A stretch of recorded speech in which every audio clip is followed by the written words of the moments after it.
Hey guys, MugenLord here and welcome to Mugen TV, and today we have a bit of juicy news concerning Street Fighter V Arcade Edition. Now, I'm super excited for Street Fighter V Arcade Edition. I know many of you are as well, and there's some of you guys out there who are just pretty much skeptical and want to do the wait and see approach concerning Street Fighter V, and I don't blame you, because there's been a lot of controversy concerning this title, and since the release of, wow, I guess like 2 years ago. Wow, it's been 2 years so far. So there's been a lot of controversy concerning this game. So you want to see whether or not Capcom had learned their lesson or have pretty much changed anything about the game to entice you to come back.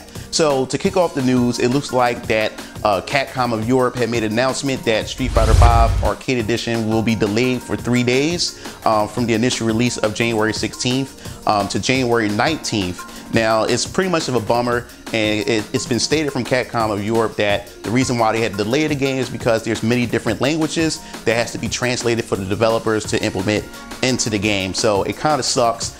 This goes for the digital and the physical copy of Street Fighter V Arcade Edition. So everyone else around the world will be able to get their hands on Street Fighter V Arcade Edition on 16th, but Europe will have to wait 3 days later on the 19th. So if that's not enough of a bummer, there's a Reddit user that goes by the name of Dickerson 2004. He went on Reddit to make a claim that he went to his local game store and pretty much bought a copy of the original Street Fighter V.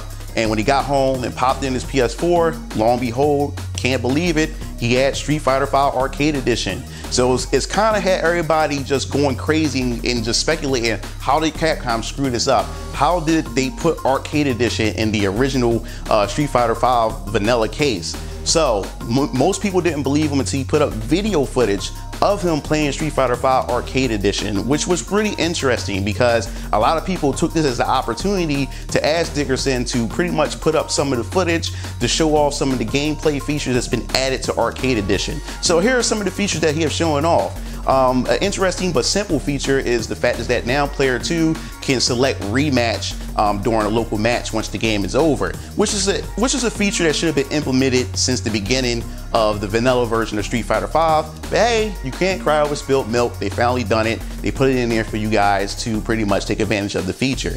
Now, another feature that I find very, very interesting, and now that I'm pretty much trying to get a little bit deeper into Street Fighter V and just fighting games in general, is frame data. And this is something that I really wanted to know because I'm a jury main, and it's pretty rough out there for a lot of jury mains out there, especially me just now getting into the game with the character. It's a neat feature that's added into here to show when the player has a frame advantage and disadvantage, and they use it a color coding type feature. So when the character glows blue, it shows that the character has a frame advantage in this particular setup and situation. And if the character glows red, it shows that the character has a frame disadvantage. So I think this is pretty neat, and I would love to see other features like this in future fighting games all across the board. It should be a standard now that fighting games are pretty much going into this whole esports spectrum and everything. So I think that's really neat. Then, of course, we're gonna have to move on because after this information has been put out there to the public from Dickerson, it had fans speculating and wondering when will Capcom release the patch notes. So everyone went up to Capcom's Twitter and asked when they will release the patch notes because Street Fighter V Arcade Edition will be releasing pretty soon. I mean, real soon. It's only a few days away now. So Capcom had pretty much responded to its community and its fan base and said that it will be out real soon. So it was pretty funny is because everyone said, okay, how soon? What does soon mean? And there's a couple of YouTubers out there who made videos making fun of the statement that Capcom had presented to its community. So pretty much everyone's pretty much scratching their head and pretty much upset about it. But not too long ago, I would say yesterday, Capcom community had done a video on Twitch, a live stream showing off some Sakura gameplay.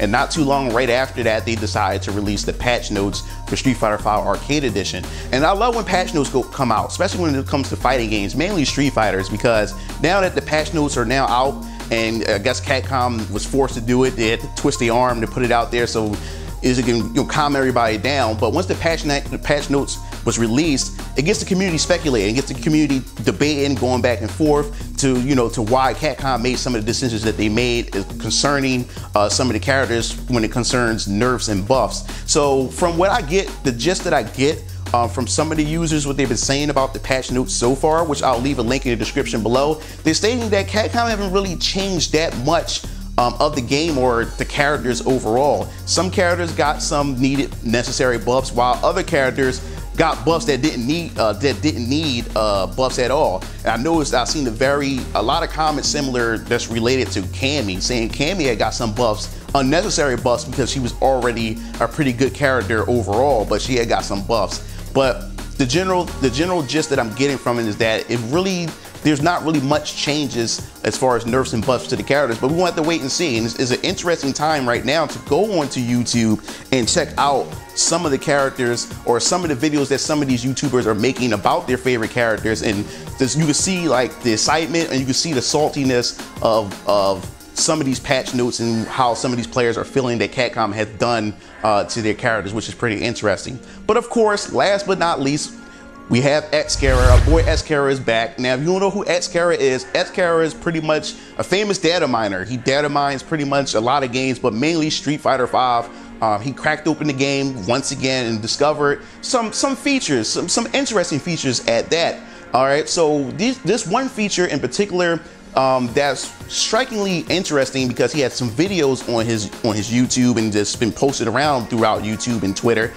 This one video in particular is concerning that there's going to be a boss rush kind of mode where you fight against different bosses, and it's also been discovered that the Capray for some reason is playable, and you see in the footage that Xkara is actually playing as the Capray. And not just that, you notice in the video as well that she's also facing against Gil. So could there be a possibility that Gil is going to be himself is going to be in the game? Now, people are also saying that Gil looks pretty much like Yorian's alternate costume, which is true in fact. But the thing is that have everybody else still curious and intrigued about Gil's inclusions, for the simple fact is, if you go to the story mode, which Xkara had done, every character has their own completion, and Gil has his own slot to himself for the story. So people are now pretty much more convinced that Gil may be a playable character in some time in the near future, along with the Capray, which is pretty interesting. I'm really excited to see how they're going to implement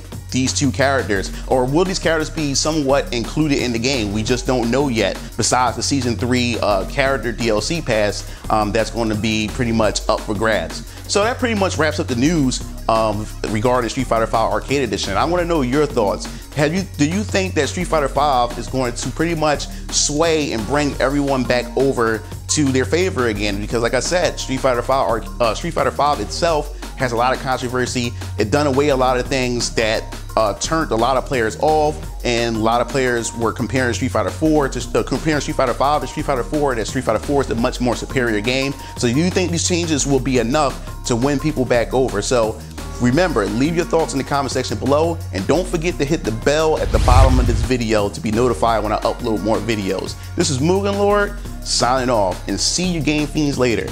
Peace out.